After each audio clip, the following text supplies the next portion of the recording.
Yay! We're live. It is Sunday morning, football Sunday. It looks footballish outside. I don't know. He doesn't look footballish. Levack and Goz live from the Hideaway. You keep moving. I'm moving I fixed the camera to so you're in it. Here I am. And then you move. It's really obnoxious. I can't stand it. I want to be closer to you, Levack. Yeah, but you're moving away. Oh. Because if you were closer, I wouldn't have to play with the camera as much. Of course, you're able to check us out right now live on the Hideaway's Facebook page, Techies Fire and Water Restoration's Facebook page, as well as Godzilla Media on YouTube when we do the show live, and then we pop up on all those platforms, like all the platforms, Mario Brothers, Sonic, all the side-to-side scrolling platformers. That's where we are. I wish we could so badly. Someone's watching us on an N64 right now. Wow, there's a fly in here that is all over me. I think it's because I'm the shit. All right. It's one of the first NFL Sundays that isn't much about the NFL, at least not in the beginning, because at 3:00, everything gets decided in the world of Major League Baseball. Every team plays. Every team lives. Oh, sorry. Every team dies, but does every team truly live? Braveheart. Yeah. That's and that won't be in the Yankees locker room because Boone does not show emotions except for like once or twice a year. So there is a chance that everybody does their job. Everybody does what it's supposed to do. Yankees, hey man, what's up? Hey. Everybody does what it's supposed to do, and then they end up at Fenway, Yankees Fenway, against the Red Sox, Tuesday night, 1-game wild card.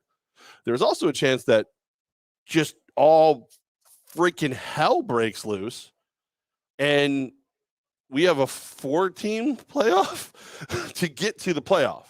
I'm sorry, the play-in to get to the playoffs.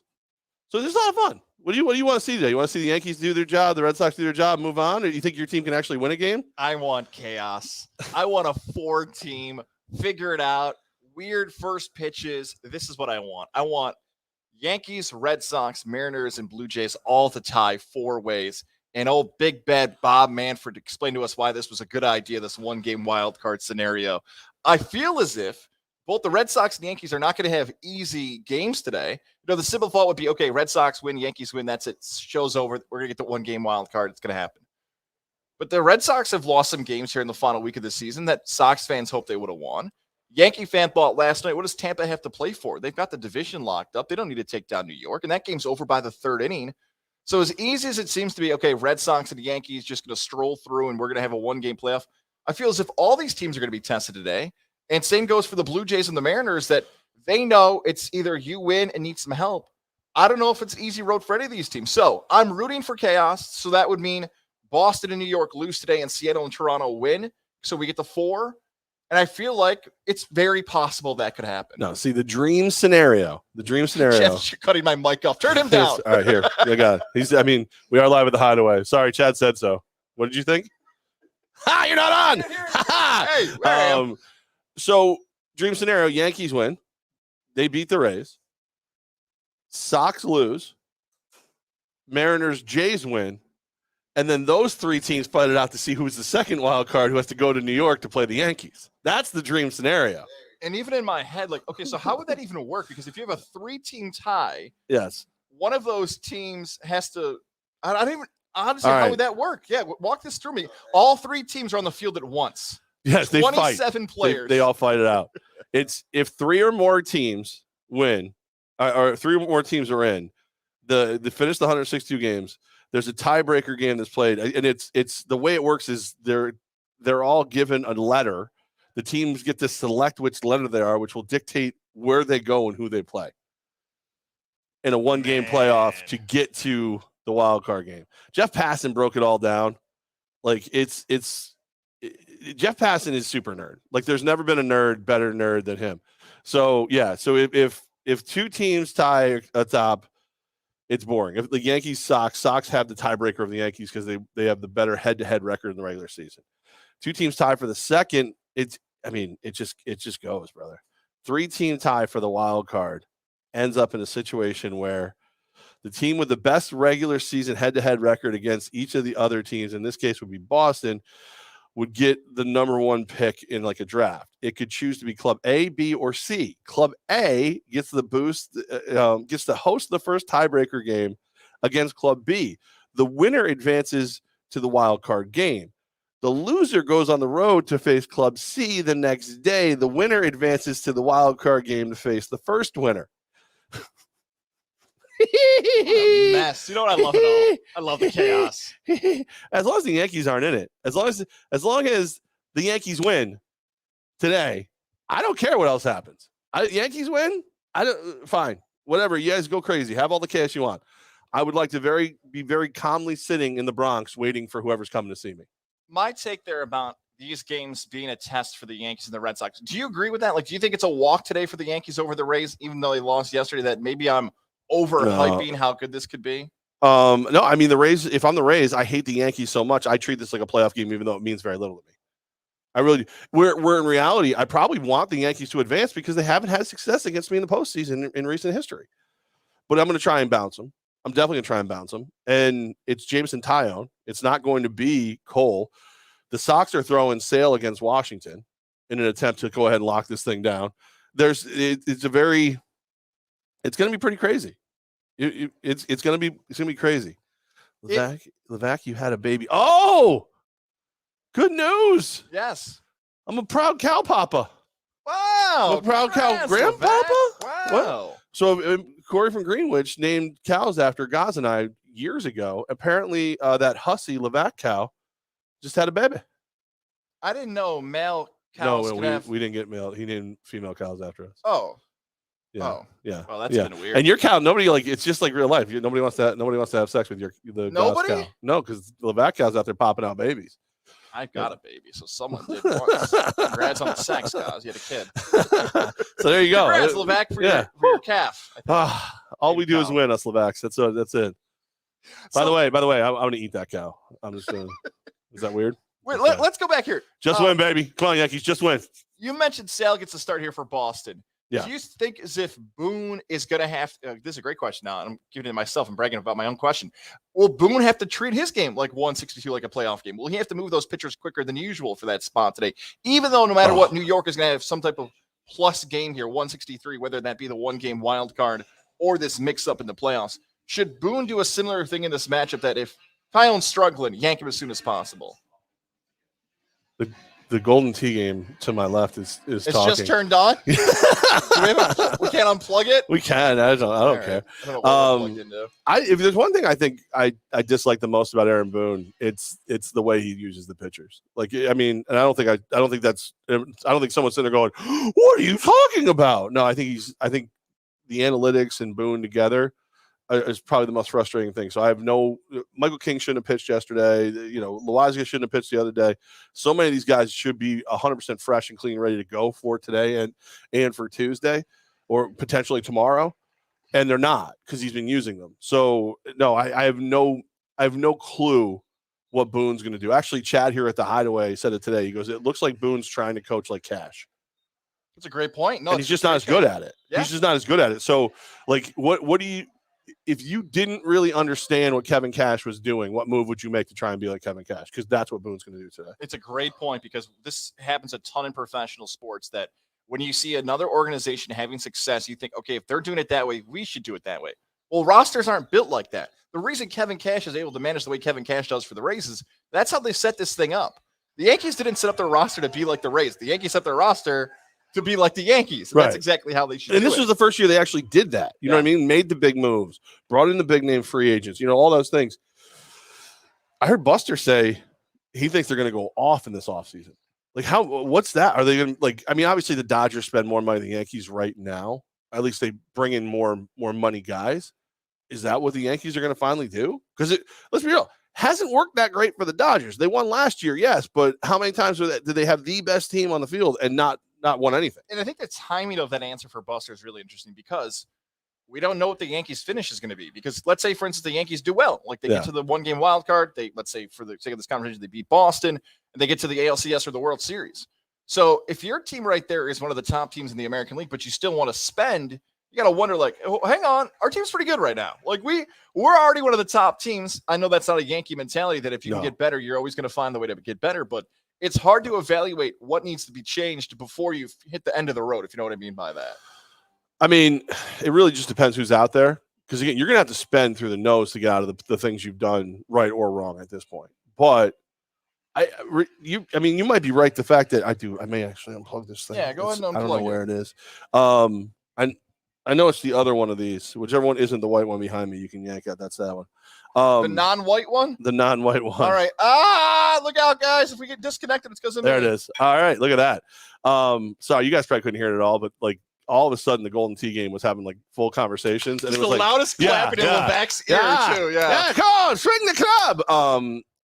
No, you're going to have to spend through the nose to get it done. I don't think that the talent's really the problem. They have talent, and they can play multiple styles of baseball with the talent they have. Giancarlo Stanton, Aaron Judge play up to their potential, at least mostly up to their potential this year. You've got guys who are table setters. DJ LeMahieu can do that. Gleyber Torres has the ability. But you're teaching these guys to swing for the fences on every play. You're teaching these guys these things. The defense, you were too stubborn with Gleyber. You should have moved Gleyber way earlier. Way earlier you should have moved him. So I don't think it's a talent issue. You could always add more pitching. Everybody can add more pitching. I don't think it's a talent issue, but they're going to spend, and you got to win. You got to win. And to be honest with you, I think most Yankee fans are waiting to be pissed off. So you lose Game 7 of the World Series. Why didn't you win it? Even if they win, I think Yankee fans will just be like, "Yay!" And then 5 minutes later, like, "But you better win again next year." Like the Yankee fan is ridiculous right now, and as a Yankee fan, I'm saying that it's very possible that could happen. Now, the possibility of Red Sox Yankees Tuesday night. We'll hype this up one more time, just because we're not going to know probably till about 8:00 tonight. We are scheduled to be at Hooters on Tuesday. Are we? Red Sox. Is that a thing? Because I thought Dan was kind of backing off of that. I think he's not trying to. He's Boston Sox Dan fan. is a little scared. I think he's a little scared as a Sox fan. Yeah, and it would be at Fenway if this happens. Your boy Mike in Schenectady's back. He wants to see. He thinks the Yankees Sox best for baseball. You can comment to us through the Techies Fire and Water Restoration Facebook page, Godzilla's YouTube, or of course the Hideaway's Facebook page, because we are live at the Hideaway doing our NFL Sunday routine, and of course we're starting with baseball because all the things are decided today. All of them are decided today. Well, not all of them. All the things are supposed to be decided today, but there could be one game playing into the one game wild card on both sides, actually. So there's things that needs to, like the NL West may be decided in a one game playoff as well. Things of that nature. I agree that Yankees Red Sox, for the overall sport and the popularity and where it's the most popular, is best for the sport. Other people outside of the Northeast could argue, well, if Seattle gets in, they're the team with the longest consecutive non-playoff streak in North America. They've got the underdog feel. Toronto may have more of a national appeal because they're younger players and the whole story of them basically being kicked out of their city and then coming back.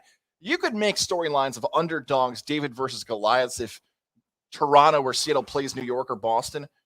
But I think people care more about the rivalry nationally still about Red Sox Yankees than what those other matchups. You know what? I agreed with Mike and Schenectady. Man, what a weird way to start. But you could get Derby bringing out. It was just Derby's birthday too, by the way. Happy birthday to Derby. You did it. Congrats. Wow. All right. Let's just talk about the real star of the show when we're here at the Hideaway. On camera, huh? What's up, buddy? Bloody Mary's at the Hideaway. That's somebody asked me the other day. Is brunch any good over there? I'm like, I'll stab you in the heart. How dare you? God, Derby, it's so good. Like yes, that's like the integrative sleep stuff. Like, oh, does it? What do you think? Does it work? Yeah, no, I just been talking about it for 5 years. Assholes. No, I mean, you could actually get both. You could get Chaos and you could get Yankee Sox. We could go to that 4-team tiebreaker and have the Yankees and Sox win that and then end up playing each other. So all these things are possible. Like all these things, I just, like I said, I need the Yanks. Yanks win. I'm going to feel pretty good about the world and then wait and see what they do next. They've dragged me back into a point, but I still am not confident. Like I'm like I said, I'm waiting to be angry at the Yankees. I'm waiting to be pissed off. Like a wife whose husband never comes home sober. And he comes home sober like 3 days in a row, and you're like, oh, maybe. And then like that fourth day, he's 2 minutes late, and you're like, God, I knew it. I knew it. Boozing again. Yeah. I swear that wasn't what happened in my life. I swear. Baseball, you got what you wanted, man. As much as I've been a critic of the one-game wild card, you get one half of the league battling for the whole thing here. So that's really cool. Girk says hi. I like when Gurka says hi from a distance. That's my favorite kind of Gurka hello. Appreciate that from him. Gurka's the man. He's. Then you talk to him. Oh man. All right. Just win, baby. Just win, baby. Just win, baby. There is a undefeated football game today. There's a couple undefeated, like the Cards and the Rams playing each other, other things of that nature. But before I go any further, since I did bring up the Integrative Sleep Center, I'd like to tell you about my good friend Dr. Fred Dreer. He actually is in the football pick and pool Is here he? at the. I think he's doing better than me right now because my picks suck out loud. The Integrative Sleep Center in Boston Spa, such a difference in my life. I know a lot of people are concerned about the recall of the sleep machines and stuff like that. Well, that's the beauty of the mouthpiece over at the Integrative Sleep Center. It's not a machine. It's a mouthpiece. It keeps your airway open, keeps snoring reduced, keeps your sleep apnea under control. And it's super easy to clean, travel with, the whole nine. 518-885-6185. 518-885-6185. Give them a call. Say, hey, Levack told me to call. I need the mouthpiece like he has, and they'll take good care of you. That's what they do. Dr. Fred Dreer, Integrative Sleep Center in Boston Spa, helping me sleep better. They will help you sleep better. 2, you ready for some football? Or do you want to, actually, we probably should talk about yesterday a little bit. Yeah, let's talk a little college. It was a mess. I am terrible. I cannot pick winners to save my ever-loving life lately. I went into yesterday. I had hit the side and the total on Monday and Thursday night. So I had that sitting in my little bank account ready to go, and gave it all back. The one game that I probably should have bet on, I was afraid to bet on Michigan because the way it lined up, it looked like Wisconsin was the team to play there. Michigan walked right in and said, "Nah, we're good. Nah, we're better than you." Slapped the hell out of them. Ole Miss was poop. Did you see the pregame for that? Yeah. Get your popcorn ready. Yeah, Lane Kiffin throws the headset mic and like you hear the sideline reporter. I can't remember her name. She was pissed. She was not happy. Is Mac bringing us breakfast burritos? Thanks, Mac. I didn't know you guys had breakfast burritos. Oh, we do. Right. Ask for him today. Hideaway right there, breakfast burritos. Oh yeah. All right. Well then we'll have to make sure Goz starts talking in a second so I can throw one of those down my gullet. Man, everything looks good that comes out of that kitchen. Yeah. Even Mac. How you doing? You know how the last couple of weekends I come on here and said, like, college football is the best. It's so much more fun than it's been. We're appreciating it more. Yesterday sucked. Not in the sense of like, okay, it was bad games, but it was like the storylines you wanted, the athletes you want to stand out. If you're a casual college football fan, yesterday was not a good week. And I told you on our live show from the Deuce on Saturday morning, but what a great year it's been for New York college football. I was so hungover that feels like it was a month away. All the New York teams crashed. Buffalo, who was contending for the MAC, they don't win. Ithaca takes down my beloved Hobart. Union is still in the mix as a top team. Albany doesn't win. Syracuse loses on a game-winning field goal, and Orange fans. I'm going to stop right there. Knock it off on Twitter. All right. Oh my God. I'm a Syracuse fan. Cut the shit on Twitter. My God. I don't think I heard you actually swear. Here's the problem, right? Like, here's the new thing in 2021. This is perfect for you. You can eat your burrito while you rant about Syracuse for a few minutes. This is what people do now. They get their cell phones, they zoom in on their television, they take a picture, and they're like, oh my God, I can't believe the ref didn't call this. Okay. You're in like 70 inches of high def. You've zoomed it in, you've paused it, and you're like, can you believe they didn't call a holding on the game deciding play? Yeah, I actually can. Like, I can. If you're going to get a call in either the last play of the game or the second to last play of the game, you're not ever getting a holding. You might get pass interference. That happened in the Oregon-Stanford game. You might get roughing the passer or a face mask or something very obvious.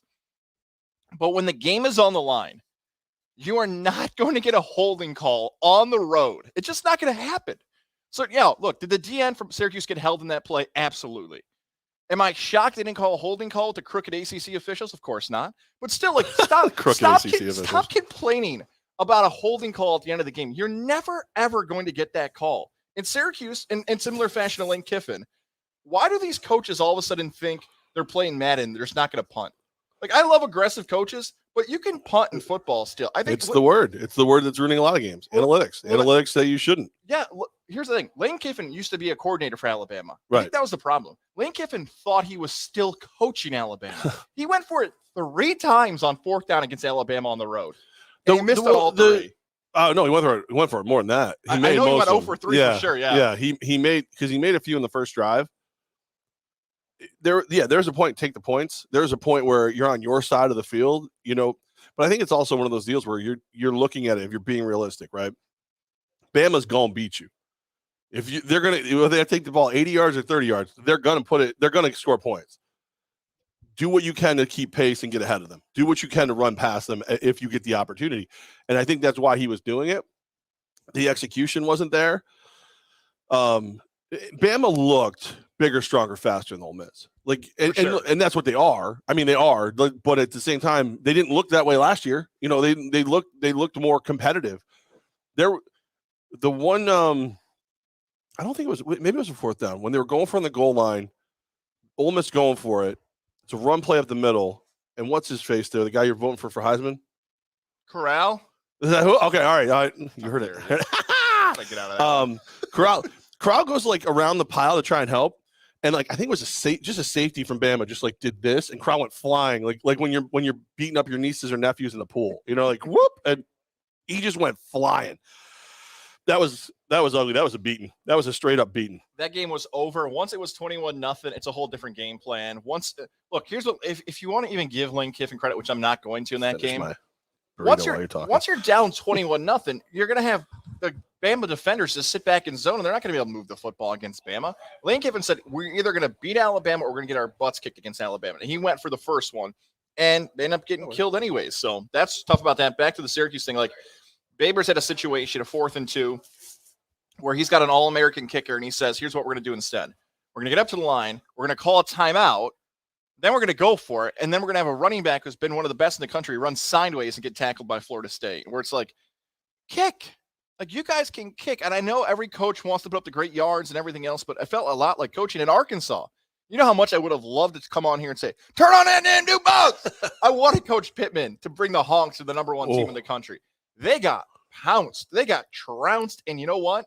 I think it's serious to start talking about that Georgia defense. You mentioned this on Saturday's show. You think they might be the best team in the country. You have this season be the one. It's an all-time defense now. Yeah. All-time good at Georgia.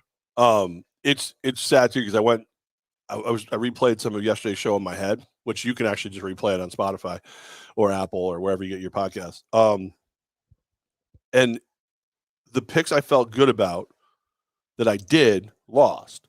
The things I felt very strong about that I didn't bet won. So like completely just hosed myself, didn't believe in myself. Even if I bet everything I liked yesterday, just everything, I would have won money. Not a lot because I lost a lot, but just betting the ones I felt the best about, I lost money. I lost my, like, I'm going into today.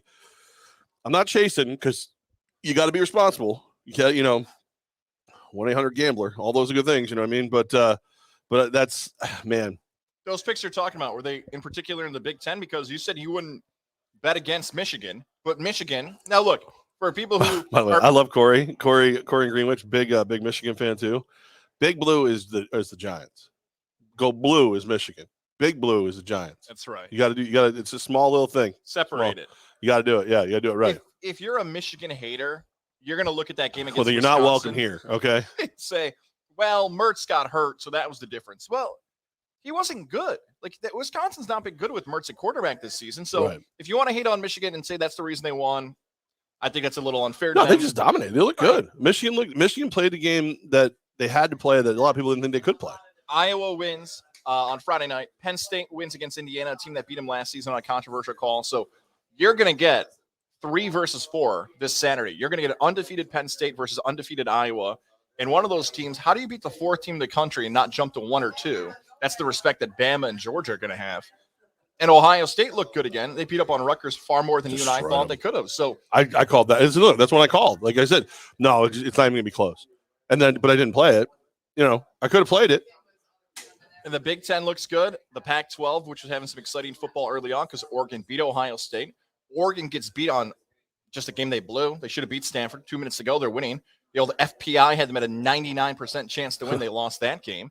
And UCLA, who had been the talk, they got beat. Herm Edwards, your boy, smashed the Bruins last night. Fresno State, who plays out in the Mountain West, who's got a great quarterback, they get beat by Hawaii at about 2 o'clock in the morning. So all these teams we wanted to see have these fun storylines, they all got beat yesterday. So we're live at the Hideaway, doing our football show that we always do at the Hideaway on Sundays. And I was just about to start setting everything up outside, and I felt a couple drops. And I'm like, not bad, but, we were on the patio, very clean, well-maintained patio under the huge deck. Well, the deck is eventually going to be set up as like a shelter for the patio as well. but it's not yet. So little drips are coming through. So I'm like, you know what? Better move inside. So I move inside the hallway here. The problem is when we move inside the hallway, like it's kind of freaking everybody out. So they come around the corner and we're here. like you want to play darts, you're gonna have to wait. You want to play golden tee, you're gonna have to wait. But we're right here at the Hideaway. We're downstairs. We'll be upstairs in a little bit, hanging out with you for the NFL games. We're gonna be giving away some great prizes at the first half of the New York games.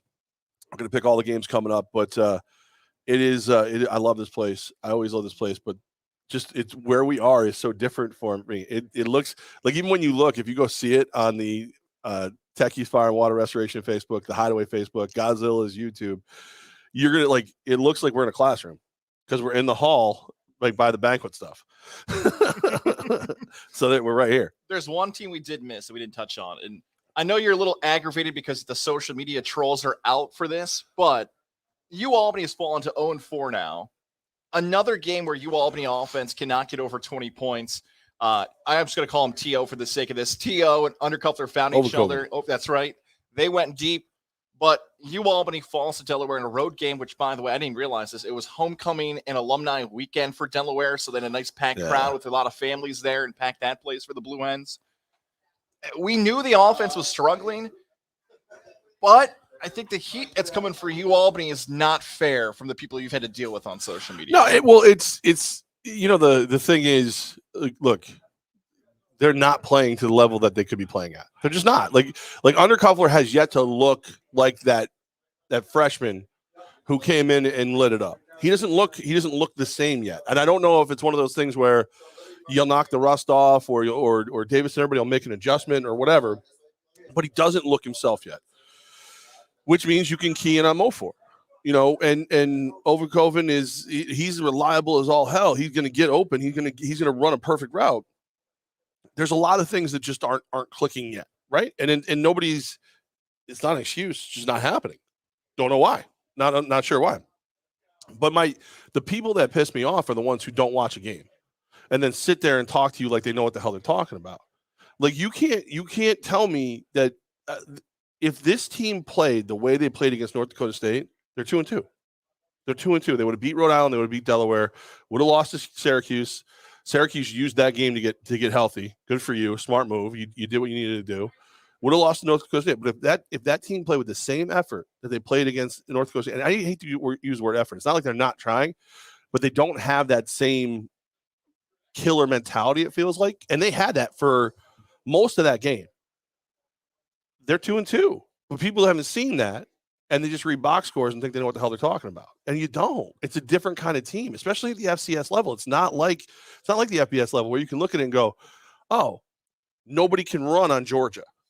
You know what I mean? Like you look at the FCS, it's matchup per matchup. If they lose one player, they could be a completely different team. Some dude fails midterms. It could, it changes everything. Yeah. So like you have to really dig in and look at these games. Nobody's happy in the Purple Fam. That's for damn sure. Nobody's happy right now. So much it seems like has happened in this program the last 2 years because it's such a good season in 2019, a win in the FCS playoffs. Then COVID hits. The season gets pushed all the way to the spring. The season gets canceled because of injuries, and they prep for the fall. It's a loaded up front schedule, as we've touched on almost every time we talk about the Great Danes, but it's worth repeating because it's that important. You lose to Delaware. You're going to get William and Mary. You're going to get some home games coming up here in October. I almost feel frustrated more so now than maybe at any time of the season for the Great Danes because of how the FCS is structured, where it seems as if once Albany figures it out, I'm talking about why the offense isn't where it was in 2019, they can be a top team again in the CAA. And I almost wish the FCS had bowl games because by the time a bowl game would come around for Albany, let's say they don't make the playoffs, but all of a sudden the Albany fans get a bowl game at Casey Stadium. That'd be pretty cocool. Right. Like D3 has bowl games now. Of course, we know FBS has bowl games. I would have liked Albany to have some type of reward if this team ends up coming back from an 0-4 start to 6-4, somewhere they become a 500 team again, where it's like, okay, that's the team I want to see. And by the time that hits, the season could be over. I don't know why you can't just do some form of exhibition game. You know what I mean? Like Tech East Bowl, the Godzilla Media Bowl. Yeah, hey, it's Coach Gattuso. You're not doing anything? Yeah, we're not either. You guys want to play next week? Well, a month from now, you want to play? All right, cool. See you then. Why not? What's the problem? This is all right. The 0-2 in the conference. As much as the Syracuse and North Dakota State games suck, they're not conference games. They really don't even matter. They really mean nothing. At William and Mary, home for Nova on the 16th. This is where it really the rubber meets the road. You start winning these games, none of these other things are going to matter. If you can finish strong in conference and go through it, and I want to say around the table, but that would be ideal. You only lose one more game this season, you're going to be in. You're going to be in. Yes, you can. Look, the playoffs are not over. I know some Albany fans could say it comes down to what happens against William and Mary because the odds of being a playoff team increase dramatically if you don't win against the Pride. That's totally true. Yeah. The problem is when you're 0-4, it doesn't matter if you're playing FCS, D3, D1, if you're playing high school, Pop Warner, no one's going to predict you to be the favorite in any of the games for the rest of the season until you win one. Like, Albany is going to be a dog in all of these games coming up. Pun intended. Is that nice? Yeah. They're going to be an underdog in every game for the rest of the season. So until they break through and put one in the win column, everyone's going to look at Albany and think, oh, we can beat them. Everybody from Villanova to Townsend to Maine, everyone's going to say, this is a team where we can beat. Can the Great Danes find a way to jump up and bite somebody? Double pun. Look at that. Yeah. You're pretty much in playoff football right now. You got homecoming on the 16th versus Villanova. It's the breast cancer awareness game on the 23rd. We've got some more info coming up about that in a few minutes. And then, then those two home games, I'd say those are must wins. Those are must wins. Like, if you want to keep postseason hopes alive, you have to win those two. William and Mary, like you said, yes, I want that one. Boom, boom, boom. You lose that, 0-5 is a tough road to hoe forward. But if you go on a tear after that, you can erase it. Villanova and Maine are must wins at home. Not our usual have to wins. No, must wins. Totally with you. Season, if you want to be a playoff team, that has to happen. You have to get it done. And if you don't, just pull up the 10 stakes. Ride it out. Try to win those individual awards for everybody. You know what else is a must, Levack? Making sure your home is heated properly with now the colder weather here. The hoodies are on. The sweatshirts are on. Yeah. You got to make sure your home is heated properly. I might need them, by the way. Johnstone Supply in Troy can help you figure it out. I didn't realize that's what you were talking about. It's heating up in your home. That's right. It's so hot. You can find them on 6th Avenue in Troy. They will help you to make sure your furnace is updated. Your filters are changed. And we've got some exciting stuff now that it's October. It is the first Godzilla Media bus trip.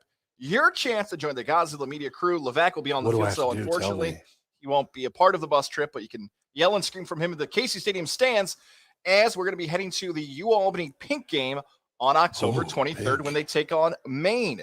For more information how you can be a part of this, for lovers. Head over to GodzillaMedia.com tomorrow when the contest will be live. We're going to find out how you can have a ticket to the game, t-shirt, some food, some drink, and more, and be a part of the bus trip, and how you can help out the American Cancer Society this October. We're heading to the Pink game. We want you to be a part of the bus trip from Johnstone Supply in Troy. And don't forget, if you want to win free tickets to be on the bus to Albany versus Maine for Saturday, October 23rd, join Levack and I when we broadcast live from Johnstone Supply in Troy on Friday, October 15th from 4 to 5:30. Your chance to win that day. Support Breast Cancer Awareness Month by being a part of this bus trip, helping out the American Cancer Society, and joining us on a bus trip to the Pink game this October. I thought I was going to have to call our boy Tommy over there last night. Uh-oh. What do you mean? What happened? I have through years of radio, I have a great relationship with a company similar to Johnstone. But, I was like, hey, Johnstone's supporting us and this, that if I need to call, I'll give them, the chance to come in. Cause I'll never say bad things about the other company, but let's be real, Johnstone's a partner right now. And Tom's a fun guy. I had a leak break in one of my pipes in my basement, just a little dribble leak towards the end of last cold season, but it was almost warm out and it was only going to one heater and I closed the valves off. I was like, whatever, I'll worry about that next year. So my buddy Zach comes over. He helps me. We patch that. He leaves. I'm getting ready to go bleed the pipes because you got to bleed the air out when you have a boiler. And I noticed there's a drip somewhere else. I'm like, F it. I'm just going to call. Turn everything back off. I was like, you know what? If it stays warm enough until the 15th, I'll just have a conversation with them on site. I'll bring pictures. I'll get whatever. It was, oh my God. there was a point where just everything we did to get the first leak fixed and everything else, I was like, F it. I'll freeze. I'd rather freeze. 272-5922. Yeah. 518-272-5922. That's the number you can call. I was so pissed off. Like my house is a challenge. It's a challenge.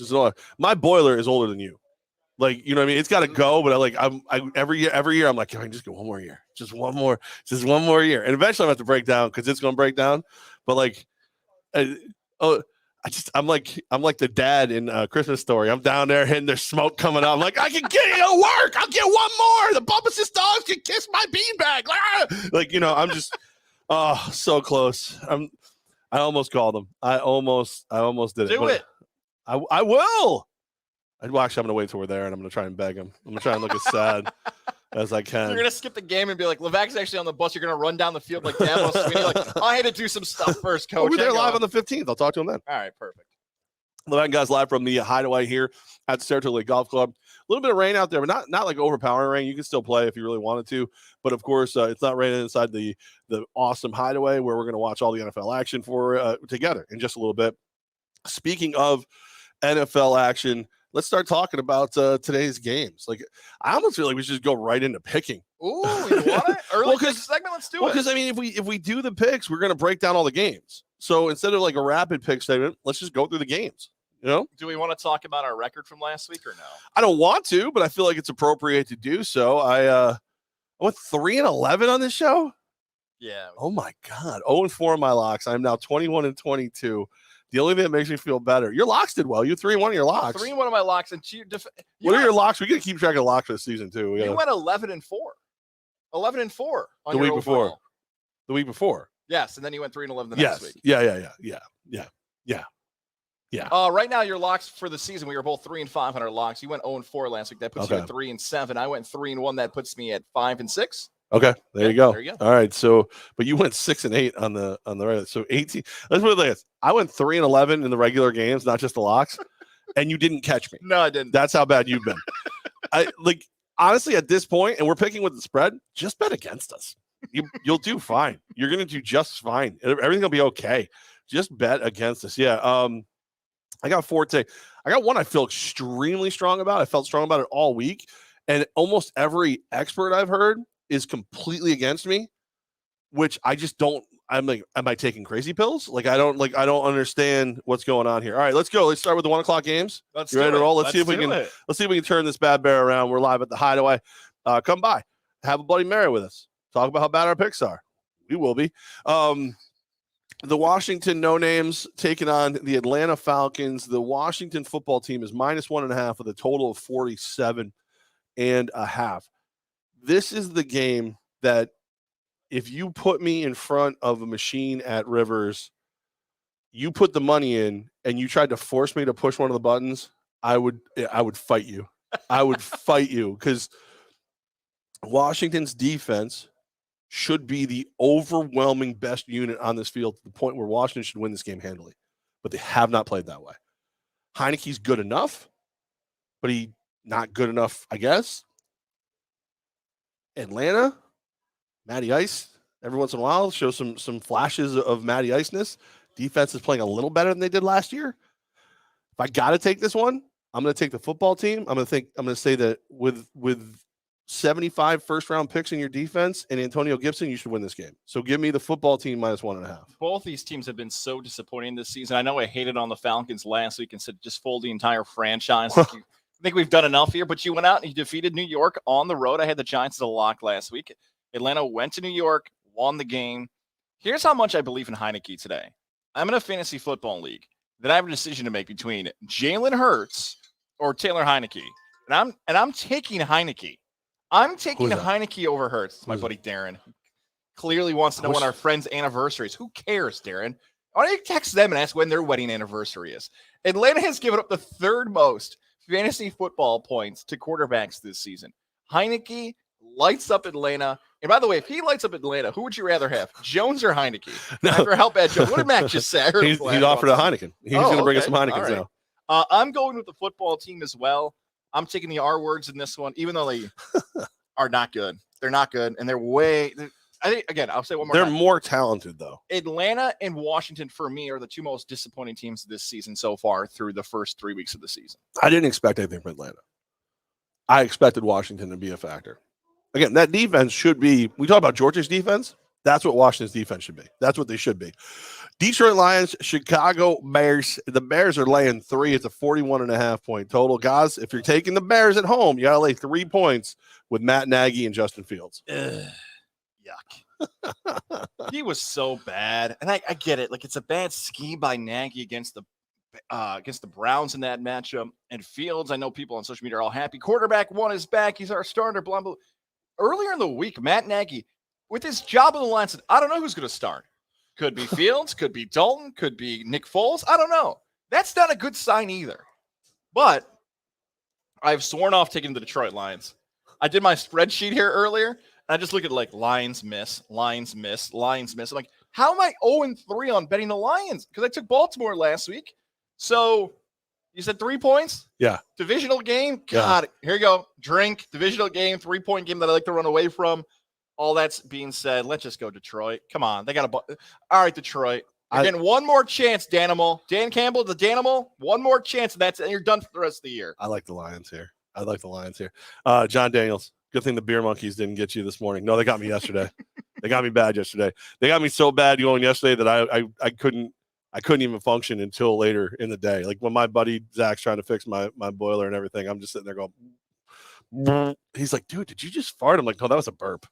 That's how bad I was. So yeah, the beer monkeys, if you don't know what they are, the beer monkeys, you go out drinking, they steal all your 20s, replace them with ones, and they crap in your mouth. That's what the beer monkeys do all the time. They're evil, the beer monkeys. Watch out for them. They can strike at a moment's notice. I hear people dismissing how much Dan Campbell has his team playing for him. They play. Like Dan Campbell is a way better head coach than I thought he was. Anthony Lynn helping out all those guys he's got on his staff. I'm sorry I took the Lions. I'm sorry. We both taking the Lions. Sorry. We're both taking Lions. Justin Fields has got to have a game. Come on, Matt Nagy's not good. Matt Nagy's got to figure it out for both taking the Lions. I know. Both taking Lions. Urlacher ain't coming through that door. Prove us wrong. That's right. There he is, the Hall of Famer. No, it's. I'm sorry. Yes, I'm sorry. Have you seen our picks lately? You should be thrilled. If the Bears went 3-11 last week, you should be thrilled. Bloody Mary bet. Your Bears win Bloody Mary on me next week. How about that? All right, deal. He's gonna try and get it. He's gonna try and get it comped. Deal. All right, let's go. Deal. The Bears bet is on. Yeah, I'm impressed with what Dan Campbell's doing with this team. I really am. Like, as much as he's a joke, biting the kneecaps off, people are responding to it. And they're playing hard for him. So, plus, I think Baltimore looked worse than they are because how physical and how dialed in Detroit was. So I agree. Yeah. So I'm on the Lions plus the 3. And now the Cleveland Browns -1 at the Vikings. I think I'm going to take the Vikings. I think the Vikings are my team this year that you're going to look at your little flow chart and be like, God, what's wrong with you? Why do you keep taking the Vikings? Vikings +1. I could see this being an over 51.5. If I had to make a play, I'd go with the over, but I'll take the Vikings. I think Baker Mayfield's banged up just enough. I think Cleveland's defense hasn't really caught fire the way they're supposed to yet. Give me the Vikings. This has a lot of like the feel of the Wisconsin-Michigan game yesterday, doesn't it? Where Michigan has been better, but Wisconsin's favored in the game. Cleveland has been better than Minnesota this year, but they're barely favored in this game.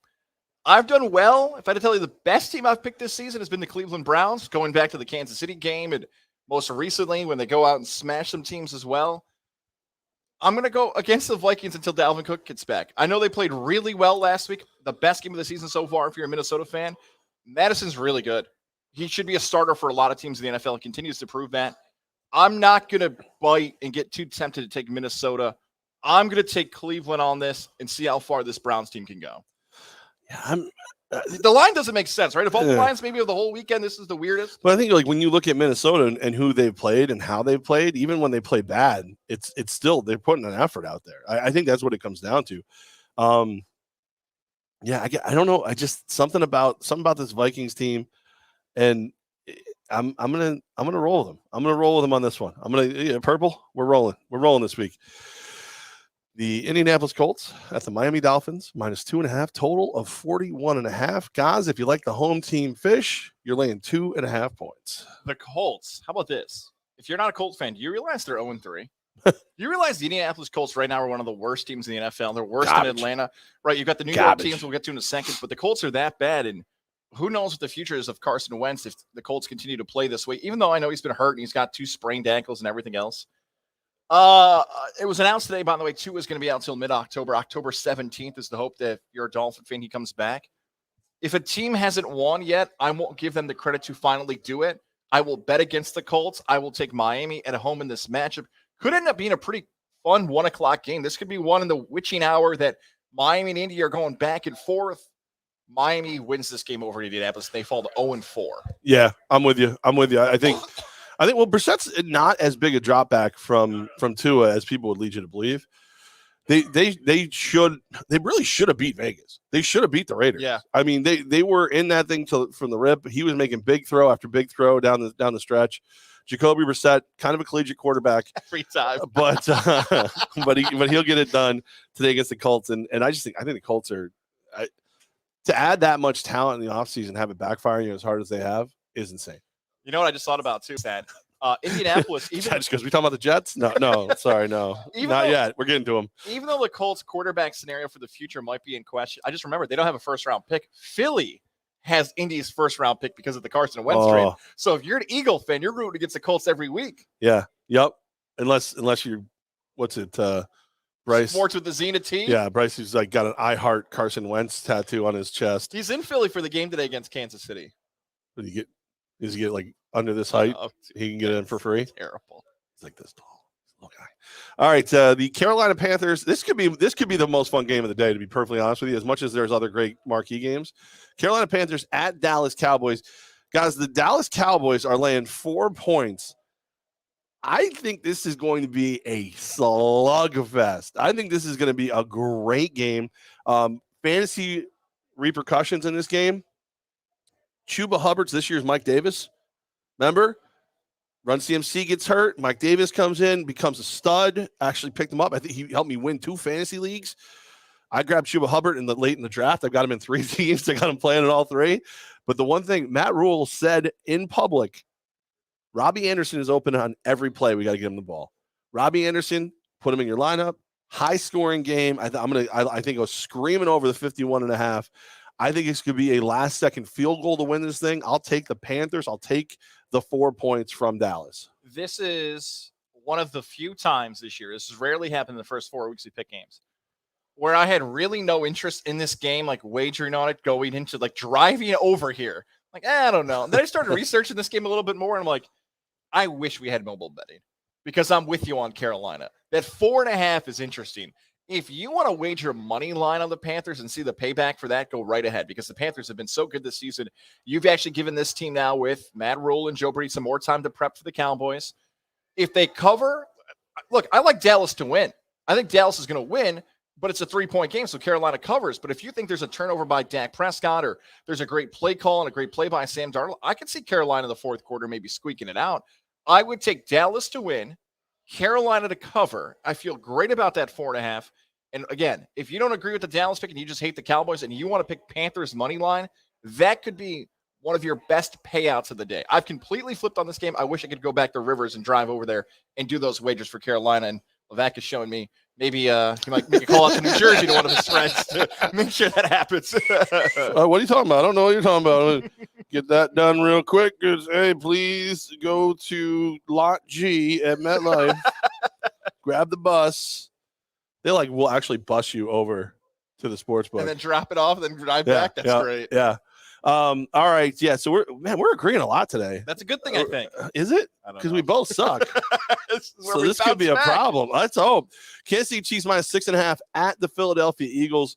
Eagles are they're a puzzle wrapped in an enigma and a quandary for me this year. They seem to be on the verge of getting it, and then they make really terrible play calls.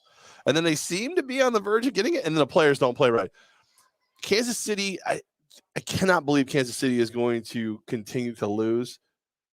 What do you think? You taking the Chiefs? You laying the 6.5 on the road, or are you taking the Dirty Birds, the Eagles? Kansas City has had some issues in covering so far this season, right? They don't cover. They lose outright to the Chargers. The Browns game was a battle. Baltimore is a battle. So Kansas City has not been good if you're wagering on the Chiefs so far this season. 6.5, Andy Reid going against his old franchise, and that stuff does matter to competitive people when he goes against Philly. I don't want to bet the Chiefs because that defense is throwing me off. But as you heard earlier, I think there's now concerns with Jalen Hurts. Jalen Hurts was talking about being one of the best quarterbacks in the NFL the first 2 weeks. You've just exposed the Dallas Cowboys how bad Hurts can be. I feel as if Andy Reid saw that on tape and said, okay, I figured this out now. I know how to pressure this young quarterback. Because of that, thank Dallas, if you're a Chief fan, for how they played against them. I will take the Chiefs in this one because Hurts struggles again this week. So, can't keep losing for KC. Andy Reid goes to the hospital after the game last week. This is the Andy Reid Bowl. Philadelphia fired him. You gotta step up for your big guy. You gotta step up for the big guy. Speaking of big guys, Chris Jones. Maybe the biggest guy, if you know what I'm talking about. They moved him to outside. He's adjusting. When he gets it, it's going to be a very different thing. I think every game he'll start to play better from here on out. So look for that. Look for Jones to be a game wrecker as these things go on, and Philadelphia being the first one to happens. Give me the Chiefs minus 6.5. Did they move Jones to the outside because it was so big it was hard fitting on the inside? I think. Well, it gives you. There's a chance he could trip somebody running around the outside, like whoop, just like whatever, like just play porno sounds in the theater so you get in the arena so he gets excited. I don't know. I'm sorry, that was terrible. There's no easy transition from that one. Sorry, just the butt. I don't know if that worked. What do you look for? What do you want? There you go. You want that? I had the right one. Yeah. All right. But then when he was running the 40-yard dash and everything flopped out. Oh, congratulations, no. Sir. So you won the lottery, sir. All right. You're always the winner. Yeah, always. All right, going to the 4:00 games, the Arizona Cardinals at the Los Angeles Rams. I am riding with the Rams this year. I don't care who they play. I don't care when they play them. Rams -4, over 54.5. I love the Rams. I'll lay the 4 points. I think the Cardinals are a little banged up. I think the Rams are the better team. As a matter of fact, I got 2 locks in this game. I got the Rams -4 and over 54.5. I'm locking it up on the Rams. So lock it up. This is tough, man. This is tough because, okay, if you run through this Rams schedule, they're going to lose. They're not going to go undefeated this season. So if you had to pick the most likely game for the Rams to lose, you would think hubbing off a big game against Tampa, a divisional matchup, and also a high-powered offense. All those things fit the Cardinals. I'm going Arizona. And I love how it's changed this season. I've changed. I've bought in. I know maybe I'm a little bitter because LA just smacked my Buccaneers last week, so now I'm just going to root against the Rams for the sake of get them, Arizona, get them. I'm going to take Arizona. This is a little upset special for the old Ghazi Bear. I'm taking Arizona to win outright. So now they've moved in to one of my locks this week. That's right. Ooh. Sunday, man. We're making some changes on this Sunday afternoon. I like Arizona as a lock this week against LA. I'm sticking with the lock on that one. Yeah, let's roll with it. So we have a lock off. Lock off. And I'm taking the over as a lock. So I'm not touching that one. All right. Lock it up. Lock it up. Lock it. Locks. Lock it. So you can lock it. Lock it was one of our offensive linemen for the Empire, one of the Empire's best fans. Cindy Lou. Cindy, she's here. Hi, Cindy. Welcome. We're happy you're here. All right. Live at the Hideaway. Rolling through our picks. We're in the 4:00 hour. We have got the Seattle Seahawks at the San Francisco 49ers. Guys, if you like the Niners, you're laying 2.5 at home with a total of 52.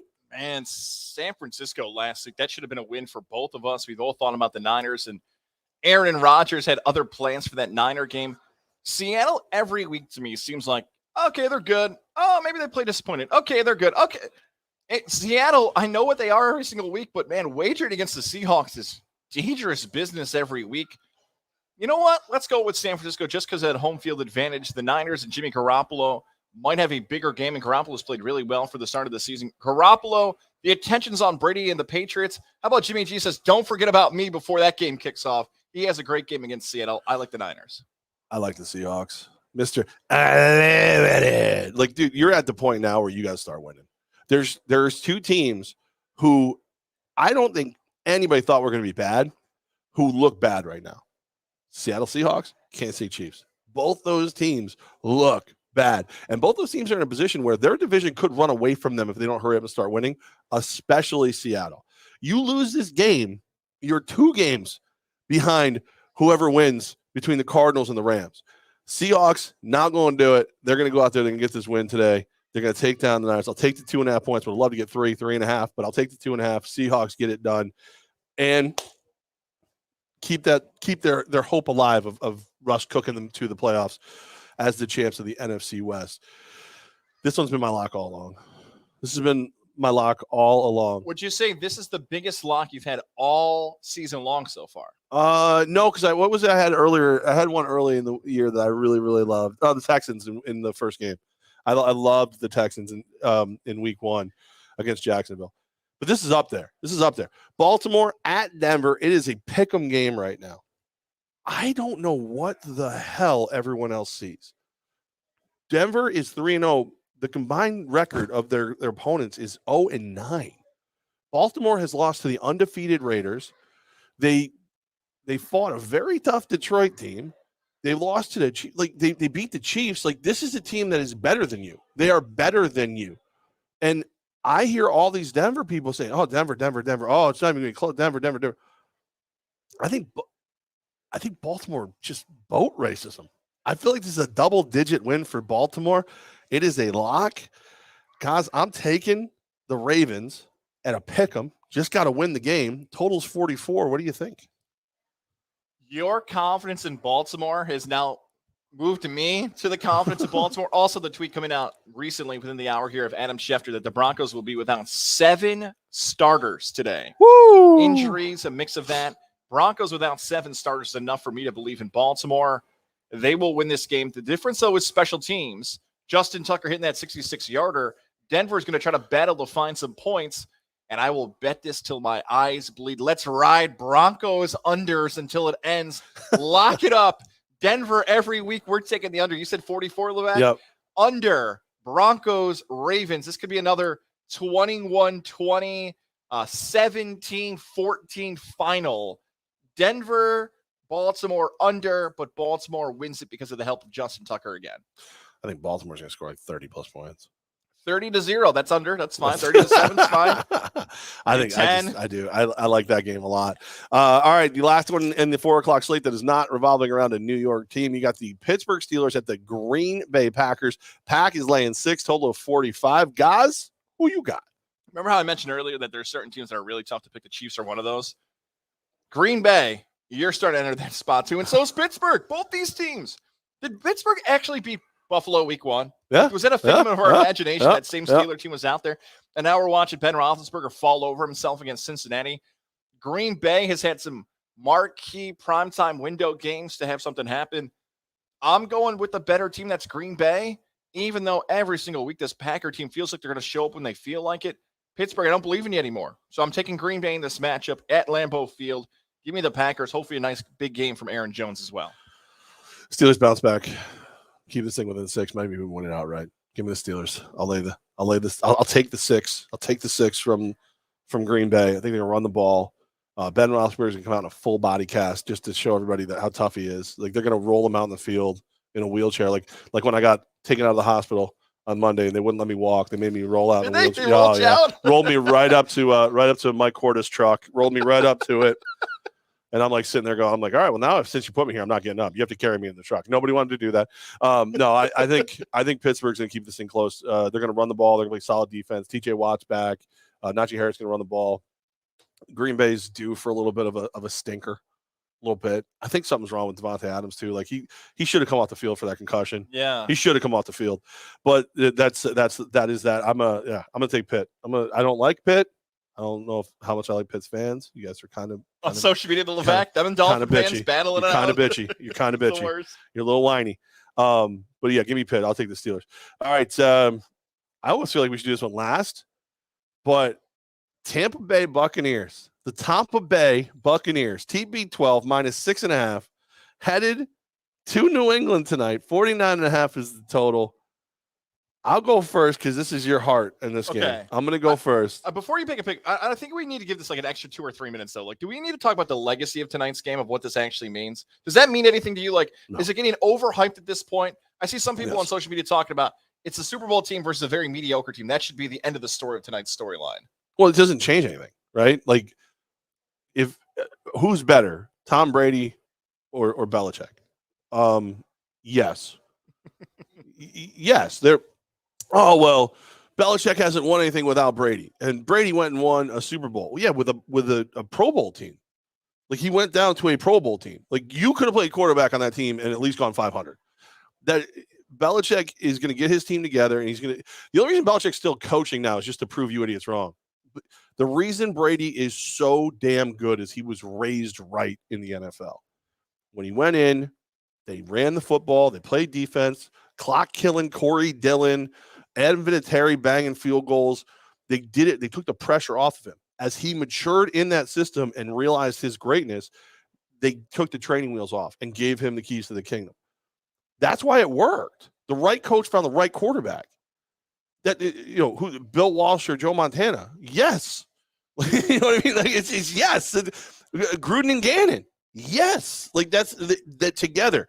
So if Tampa, let me ask you this one. Okay. You're a Buccaneers fan. Somehow New England wins this game tonight. Brady looks like crap. Do you think he's a lesser, like, do you now not want him to be your quarterback? No. Right. So it doesn't change anything. It's fun to watch. The story's be great. The drama is phenomenal, but they are the best. As a Buccaneer fan, and this is the interesting perspective, in my lifetime, and I think we can go back further, what tonight's game means for the Buccaneer franchise, this is, again, excluding playoffs, the most important regular season game in the history of the Tampa Bay Buccaneer franchise. Because, think about this for a second, right? And this is not disrespect. Wasn't those 2 Super Bowls kind of important? Excluding the playoffs. Excluding the playoffs, this is the most important regular season game in the history of the Tampa Bay Buccaneers. Because remember what happened before Brady signed for the Bucs. How did nationally people view the Buccaneer franchise? It's a joke, right? Like the worst in the NFL. They had a winning season in 14 years. They had never recovered from when it was Brooks and Sapp and Warwick Dunn was on that. But, Brooks and Lynch and Rondé Barber and all those teams. Right. Yeah. Like, all those teams were not as good as this. But what tonight is going to prove is, as much as maybe nationally people agree with that point you said, it's Belichick and Brady together. But now as a Buccaneer fan, I get to go full homer and tell you how great Tom Brady is and how he's the greatest of all time. And that billboard that says 62-74, Bill Belichick's record without Tom Brady, while Tom Brady gets to be a Lombardi Trophy hoister after my Buccaneers and his Buccaneers won the Super Bowl last season, makes me view this game like this. We all like The Last Dance, right? The Last Dance was awesome. Mm-hmm. This would be the modern day version. Is if Michael Jordan got kicked off the team by Jerry Krause and he didn't retire and he went and played for the Wizards and came back to Chicago. Do you know how pissed off Jordan would have been? He would have been pointing to Krause in the stands to try to drop 80. Could you imagine if the late Kobe Bryant ever got dumped by the Lakers and he went and say played for the Hawks and he came back to LA, what he would have done to the buses? We're talking about these ultra competitors getting dumped by a franchise they won championships and became legends with. They never got to do that. We as sports fans get to do that tonight to watch Tom Brady come back to the place. But let's be real, that dumped him. Belichick said they didn't need him anymore. Kraft wanted to keep him. They said, we're good without you. And you know what Brady said? Cool. I'll go win a Super Bowl somewhere else without you guys while you guys won't make the playoffs. I feel as if, and I feel so confident in this game, if Chad comes back, I will dress up. I will do a show as a pirate if the Buccaneers don't win. I will do a show as a pirate if the Buccaneers don't win. I will do the eye patch on Halloween, whatever you guys want to do. Here's how big they win tonight. I have the Buccaneers destroying New England. I went to Rivers Casino, and I actually took the thing and went as far right as possible. It's 20.5. I have a bet on 20.5, 13.5, 7, money line. The Buccaneers will destroy New England, and Brady will scream at Belichick like a psycho during the game. He will break the passing record. They'll stop and acknowledge it briefly. They're not going to stop. They'll acknowledge it. He doesn't play for them. Why should they stop? It should be longer. They should shut down the whole game and bring out a plaque and the statue right there in the field for Tommy Boy. Once a year, Tom Brady plays like crap. Once a year, he plays like crap. It's going to be tonight. Do you think Todd Bowles is a factor in this game? And as much as Brady and Belichick, I think Bowles actually is a really good defensive coordinator, knowing the Patriots, gets to go against a rookie. As much as I'd love to have Brady light it up for 400 yards and 5 touchdowns, and I think he's going to have a great game, Todd Bowles is actually the real factor in the game because he knows how to coach against rookie quarterbacks. Tampa destroys New England. And like you said, as a Buccaneer fan, I will be very disappointed if they lose. And I'm willing to do the pirate bet if everybody else is. That's how confident I am that Tampa wins tonight and covers at 7. Push does not count, by the way. If it's a push, I'm not doing it. Well, 6.5 is the total. Is the spread 7? That's right, Belichick, you bum. You'd be nothing without Tom Brady. You hear me? I know you watch this show. I think I'm gonna take the Pats. Really? Yeah. What happened to you being the leader of Patriot Nation? Yeah. I'm looking at your stats for the Pats this year. You're actually doing pretty well picking them. Yeah. I think there's been a couple moments when Belichick's been asked about, you're all fired up because Bruce Arians makes a great shot back at them because, Belichick says they're using kind of his passing system and stuff like that. And he says, well, I know he's watching our film. And I think it means just as much to Belichick as it does to everyone else. But I think there's something about Belichick. And Mac Jones is gonna show a little skill tonight. They're gonna ugly up the game. They are the masters of keeping people off the field. I think they're gonna keep it really close, and I think they're gonna frustrate Tom until he makes mistakes. Give me the Patriots. I'll take the 6.5 points. How dare you? How could you? I'll take it. I know some people love the over at 49.5. Love it. I'll take the Pats. I'll take the Pats. Let's do Monday night, and then we'll get into the New York teams. Monday night, the Las Vegas Raiders at the Los Angeles Chargers. Chargers -3, 51.5 is the total. I can't go against my boys. Give me the Raiders +3. 3 on the road. 4-0, baby. Let's go. Just win, baby.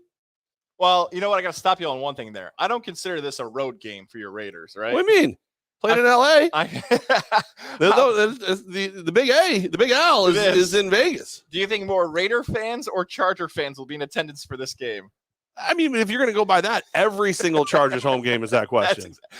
Carr said that. I'm not trying to be mean to everybody, but anywhere we go, we get a good follow, and when we play the Chargers, it's a Raiders home game. So when the Chargers were in San Diego, they would limit ticket sales in other area codes.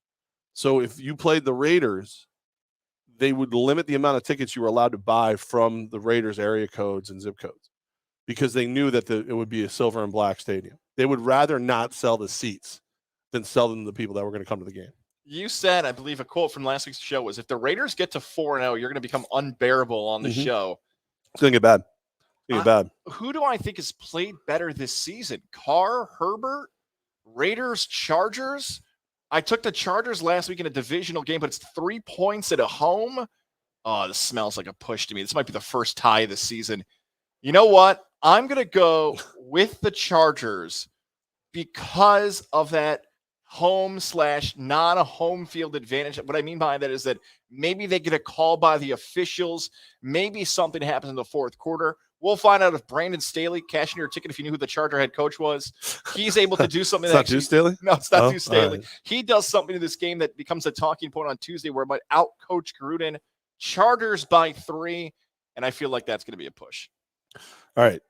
So if the Raiders win Monday night, or should I say when, then they host the Bears. We're going to realize the Bears not very good today. Then they're at the Broncos, which by then the Broncos will have lost 2 or 3 straight games. So it'll be great. Host the Eagles at the Giants. I'll be at that game. So I won't be here that day, by the way. What day is that? November 7th. Yeah. November 7th. That's okay. We got a live show from the Hideaway on the 1st that day. So okay, perfect. Right. I might be there. I don't know. November 7th. So what, the 8th we're at the what? I believe we're at the 8th on the Hideaway. Yeah. All right. 1st and the 8th. But we'll check that. Yeah, I definitely won't be here on the 7th. Okay. I will be on a bus. Or actually, I won't be on a bus. My buddy Mike's driving. I think the Raiders.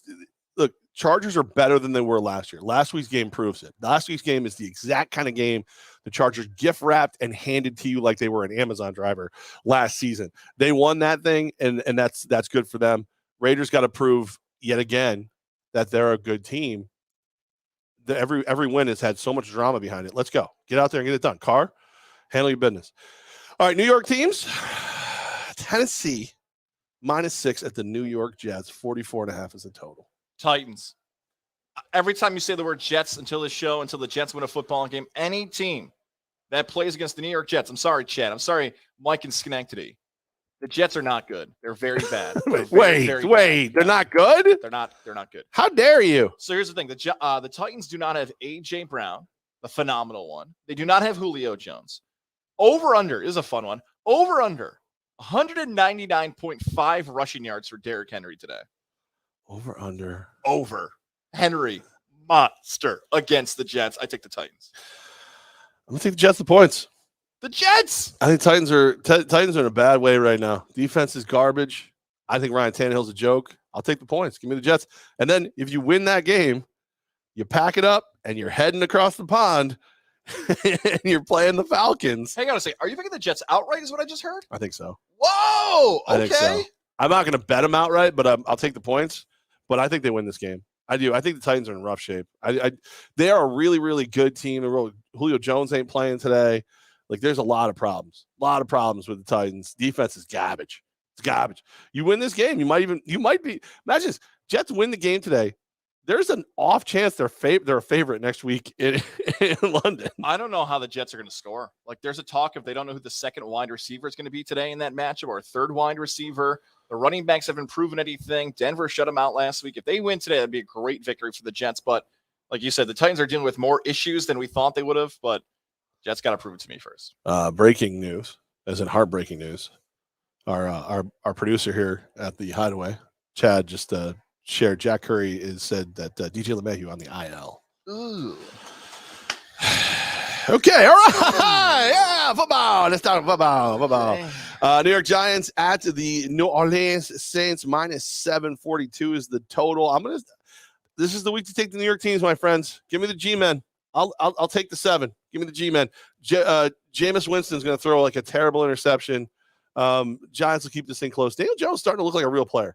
Daniel Jones looks like an honest-to-God quarterback in the NFL. I guess you and I are watching different New York teams the last week because the Giants were embarrassing last week. If you go through the list of losses by the Giants the last 4 to 5 seasons, I put that Atlanta up there with that loss of anything we've seen the last few seasons. The thing about Daniel Jones, yeah, he's not the whole issue. But the New York Giants, from top to bottom, nobody's making plays for this team. And the Jameis Winston thing is always a factor in a game that, yeah, a team like the Giants who are not talent-wise better than the Saints because of what Winston can do, he can keep a bad team in a game. But in similar fashion to my Jets pick, the Giants have given me no reason to ever pick them until they actually win a game this season. So for that, I will take the Saints. I wish it was 6.5 instead of 7, but I will take the Saints in this game over the Giants with the points. All right, final game on the docket is the Houston Texans at the Buffalo Bills. Bills leading 17.5, total of 47, guys. 17.5? 17.5 against Davis Mills and the Texans. We saw a monster line earlier in September when Houston played Cleveland and Houston was able to cover. Maybe this is just what the Texans are going to be. The Texans are just going to be a team that covers. You know, they're not going to win a lot of games, but they're going to cover a lot of games. 17.5, the hook's out there. Yeah. All right. Buffalo wins by 17. Houston with the hook covers. Yeah. I mean, Mills showed he can play a little bit. He can play a little bit. He's probably a middle tier backup in the NFL right now. He can play a little bit. Tyler Taylor's out there. It's probably a 7-point game. I'm gonna take the points. I'm gonna take the Texans. All 17.5? Oh, you're taking the points. Okay, yeah, I'm taking the points. I'm not covering. I mean, they could. The Bills could. I mean, they could win this thing by 60. I mean, they're talented enough, but it'll be closer than that. Texans they get paid too, Dave. You know, like, so I'm gonna go ahead and take that. Give me that as my final. So my locks.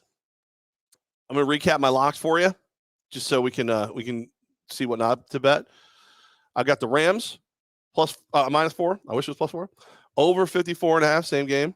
Baltimore in a pick, and then I'm on the fence about my fourth and final lock. Originally, I was going to go Detroit +3. I think I'm going to take that one down. My fourth and final lock is the New England Patriots. Get out! Wow. +6.5.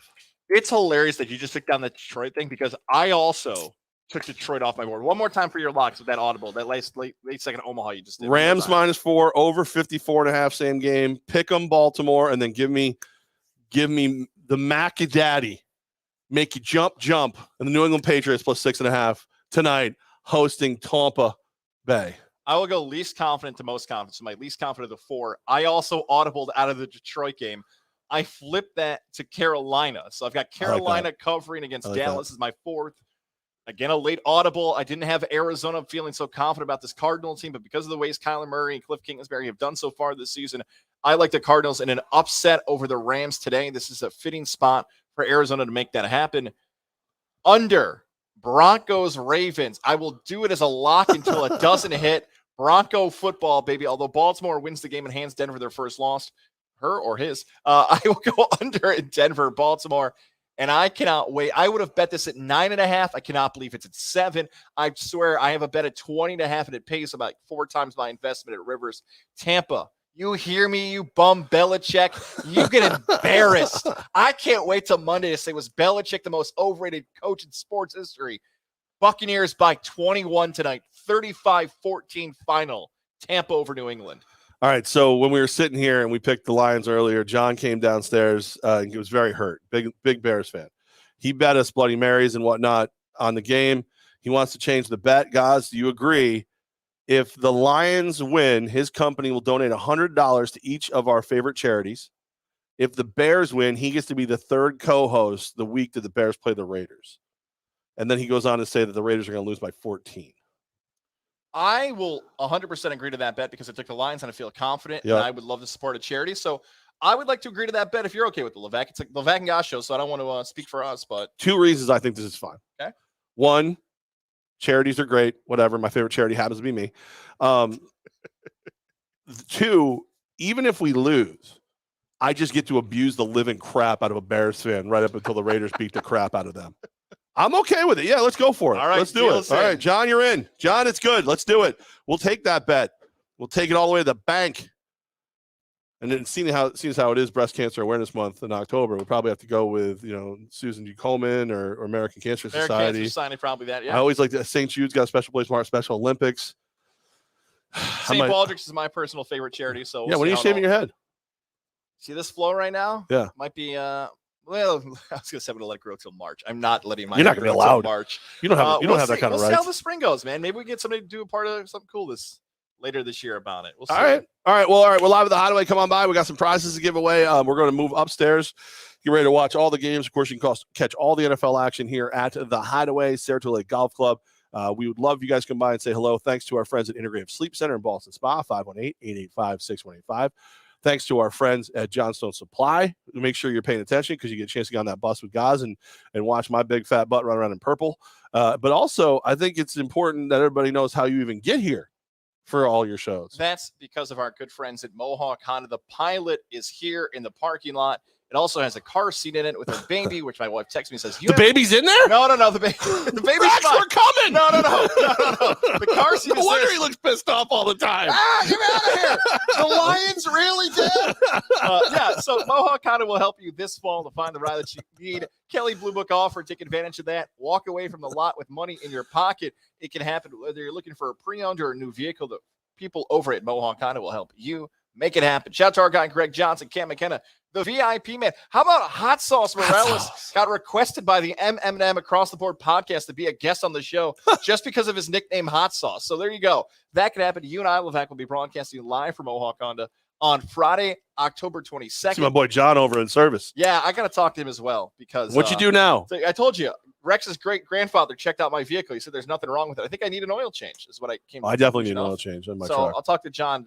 Either that or John will be like, guys, I told you exactly what was wrong with this. You didn't write it down. I'll be like, that's also true. So that's the help you get at Mohawk Honda. Even when you don't maybe pay attention to what they told you months ago, they're nice enough to remind you and then tell you stop being dumb. Mohawk Honda, where they always go out of their way to please you. God, there's a weird sound coming from your car, guys. Oh, it's because you left your baby in there. Rex, I'm coming, buddy. Rex is just in there. All right, everybody. Come to the Hideaway. Come hang out. John said he's in. He likes the bet. He's down. He's going to do it. All right, let's do it. Let's go watch some football. Good luck to the New York Yankees. I feel so much pressure. Michigan got it done for me. Yankees haven't got it done for me yet. If the Raiders and the Yankees get it done for me, Techies Tuesday or possibly Techies Tuesday from Hooters, I might be a very difficult person to deal with. It could be a problem. I hope we get Yankees Red Sox at Hooters, man. It'd be so much fun. I'm going to be I might have people just like lay flowers down when I walk in. It's just like, oh, Give us both, man. Give us Yankees, Red Sox, a Raiders to win, a Buccaneers blowout of the Patriots. I want all that stuff to Buccaneers happen. win. They can win by like 3. 35-14. By 3. That's not gonna happen. Not gonna happen. Not gonna happen. Not gonna happen. Sorry. This was gonna happen every time Mac Jones scores. You won't smell the end zone. I'm going out and playing tonight. He won't have to smell. They'll throw him so far away. It'll be perfect. All right, everybody. We'll talk to you guys on Tuesday. Make sure you're paying attention to all the social media so you know exactly where we're going to be. We'd love you to come by and see us at Hoots, but every single Sunday, including this one, the Hideaway, or Mondays sometimes too. Hideaway's place to be. Always fun. Guys, have a great one. Good luck to all your teams. That is, unless you are a Chargers fan. And we will talk to you again Tuesday. Tuesday it is. Tuesday. We'll do Tuesday.